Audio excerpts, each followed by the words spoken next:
These are all door prize winners. And also, we'd appreciate if everybody would register their vehicles early this evening.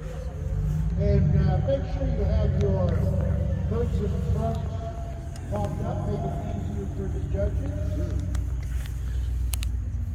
And is there free candy by the registration desk? And while you're getting the candy, don't forget to register the vote for your favorite car. We also have a ticket option going on. We have like 6 items. Some of them are handmade. One ticket is over $1. You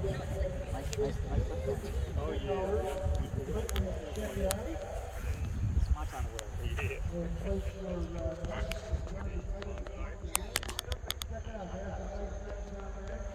we also have a 50 going on.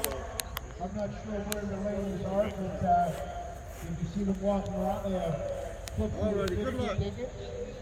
Our vendors tonight, we have $2 at quality discount.